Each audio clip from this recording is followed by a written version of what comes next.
নমস্কার বন্ধুরা, আপনারা সবাই কেমন আছেন? আশা করি আপনারা সবাই খুবই ভালো আছে। আমি মেনকা রান্নাঘর থেকে বলছি। আমি আজকের আপনাদের জন্য একটা রেসিপি নিয়ে চলে এসেছি, চিংড়ি মাছ আলু দিয়ে তরকারি। আমি রেসিপিটা আজকের আপনাদের বানিয়ে দেখাচ্ছি। আপনারা দেখুন, রেসিপিটা ভালো লাগবে আশা করি। আসুন আমি বানিয়ে দেখাই। আমি এখানে চিংড়ি মাছ হলুদ দিয়ে মাখিয়ে রেখেছি, আলু কেটে রেখেছি, এইভাবে পেঁয়াজ কেটেছি আর লঙ্কা কেটে রেখেছি। কড়া বসিয়ে দিয়েছি গ্যাসে। আমি এবার তেল দিয়ে দিলাম, কুচানো পেঁয়াজগুলো এবার দিয়ে দেবো। আপনারা এইভাবে চিংড়ি মাছটা বানিয়ে দেখবেন। অনেকে চিংড়ি মাছ ভেজে করে, আমি ভেজে করব না, আমি একবারে ডাইরেক্ট করব, দেখাবো। আপনারা এইভাবে করে দেখবেন, খুবই ভালো লাগবে চিংড়ি মাছটা খেতে। অনেকে ভেজে করলে শক্ত শক্ত হয়ে যায়। তা আমি পেঁয়াজটা ভেজে নিলাম, দিয়ে এবার আলুগুলো দিয়ে দিলাম, কাঁচা লঙ্কা দিয়ে দিয়েছি, দিয়ে ভালো করে নাড়াচাড়া করছি। আমি আলুটাকে একটু মাখা একটু ভাজা ভাজা করবো, একটু নেড়ে চেড়ে একটু ভালো করে ভেজে নিচ্ছি। এবার আমি নুন দিয়ে দেবো, স্বাদ মতো নুন দেবেন। নুন দিয়ে এবার নেড়ে চেড়ে নিচ্ছি ভালো করে। আলুটাকে ভালো করে নেড়ে নিলাম, নিয়ে এবার আমি চিংড়ি মাছগুলো হলুদ দিয়ে মাখানো আছে, আমি এটাকে দিয়ে দিচ্ছি। আর সব চিংড়ি মাছগুলো দিয়ে দিলাম, দিয়ে ভালো করে নাড়াচাড়া করছি। আমি চিংড়ি মাছটা এইভাবে নাড়তে নাড়তে ভাজা ভাজা হয়ে যাবে চিংড়ি মাছটা। এতে চিংড়ি মাছটা শক্ত হবে না, খেতেও খুব ভালো হবে। এই তরকারি দিয়েই আপনাদের ভাত খাওয়া হয়ে যাবে চিংড়ি মাছের।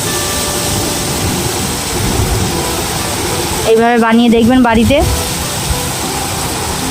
আশা করছি আপনাদের সবারই খুব ভালো লাগবে এইভাবে বানালে। আমি আদা বাটা দিয়ে দিলাম,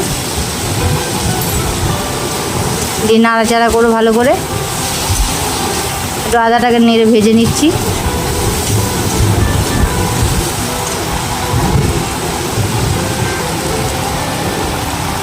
ভালো করে ভেজে নিয়েছি আমি আদাটাকে। এবার আমি দিয়ে দেবো হলুদ গুঁড়ো,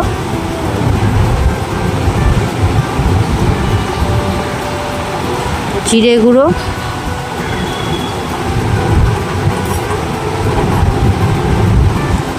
আমি এখানে লাল লঙ্কার গুঁড়ো নিয়েছি, কাশ্মীর লঙ্কার গুঁড়ো 1 চামচ দিয়ে দিলাম।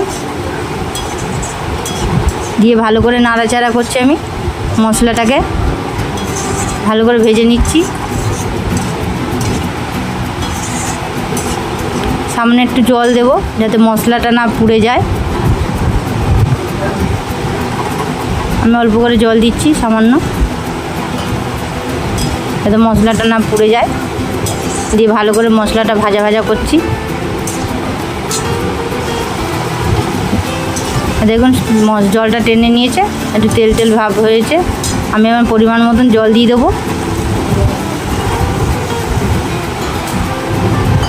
আমি পরিমাণ মতন জল দিয়ে দিলাম, দিয়ে ভালো করে নাড়াচাড়া করে নিচ্ছে এইভাবে।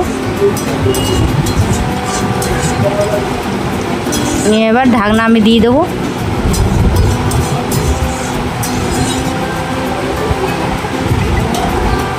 এবার আমি ঢাকনাটা দিয়ে দিলাম, 5 মিনিট রাখবো গ্যাসটা কমিয়ে।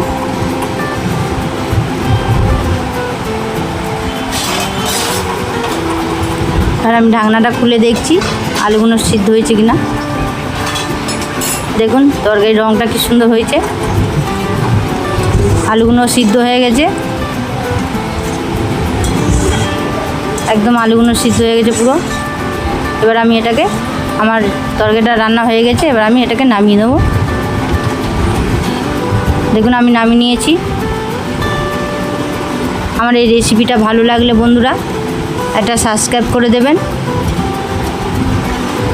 কমেন্টে জানিয়ে দেবেন কেমন লাগলো আপনাদেরকে। ধন্যবাদ।